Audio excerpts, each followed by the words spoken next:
হোটেলে পৌঁছে আমরা একটু ফ্রেশ হয়ে বসতে না বসতেই চলে আসলো গরম গরম চিকেন পকোড়া। দেখো এতটা পরিমাণ চিকেন পকোড়া দিয়েছে, গরম গরম সাইজগুলো।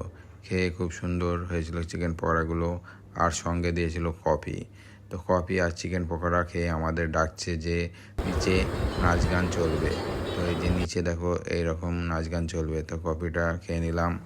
খাওয়া দাওয়ার পর নিচে যে নাচ গান হবে, মানে ঝুমুর নাচ, সুন্দরবনের যে প্রচলিত নাচ, এই যে সামনে এই জায়গাটাতেই হবে, যে আমাদের বসার জন্য চেয়ার টেবিল এভাবে সাজিয়ে দিয়েছে। আর এই যে চলে এসছে নাচ গান হবে।